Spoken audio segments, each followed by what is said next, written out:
if I'm famous for anything, it's that damn Peter Forsberg scoring on me in the Olympics. The other thing I'm famous for is my article in the Players Tribune. It was about my struggles with mental health, with obsessive compulsive disorder while I was trying to play in the National Hockey League.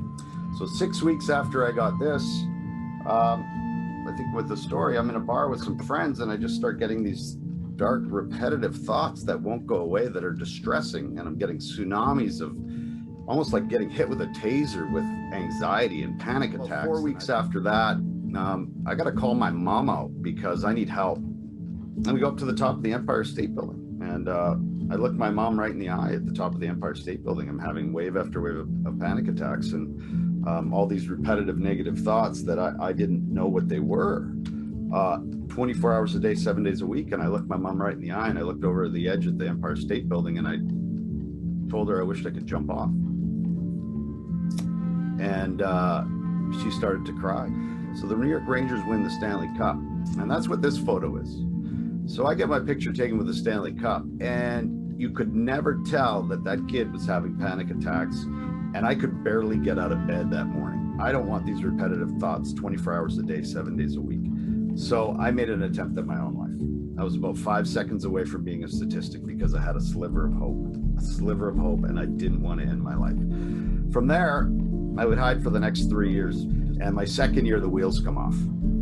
I start having these panic attacks again. I'm right back to square one where I was in New York. And I finally reach out to a trainer and say, hey, I can't do this anymore. And I talked to a therapist. He come to my place, and he diagnosed me within like 15, 20 minutes. And I'm like, started crying. And I'm like, you're kidding me. I suffered with panic attacks, tried to deal with this for 3 years, and I have obsessive compulsive disorder. Masculinity almost killed me. What I learned to be a man was to suck it up, deal with it myself, not show my feelings. Hardest part is opening up the conversation. Let them know that you're a person that isn't going to judge them, that you're there to listen. There's 12 steps to a healthier mind. So these are some steps that you can do to help yourself. And these are some things that I think of that will help everybody. Number one, physical exercise. Your brain needs those endorphins. Your brain needs those endorphins, and exercise is not an option. Number 6, writing or journaling. This is to get the thoughts out of your head and on paper, because it never seems as bad when it's on paper. And the last one is taking medication. Medication. So there's a massive stigma on medication. If I didn't take medication, I would not be here right now. I'd be dead. I would not be here. I wouldn't have made it. This is a tough one. Suicide or self-harm. You have to ask somebody to know whether or not they're thinking of harming themselves. Then you can know what direction to go in. So if I had taken my life that day, it's my daughter. That's my posse. I would have missed out on all that.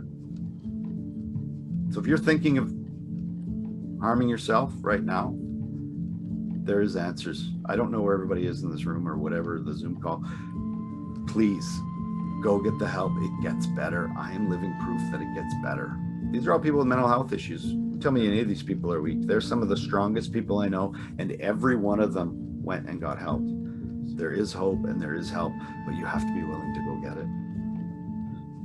I want you to think of me when you think of somebody with mental health issues. I am not weak. I made it to the National Hockey League despite what was going on with me. And some of the strongest people I know struggle with mental health. So go get the help.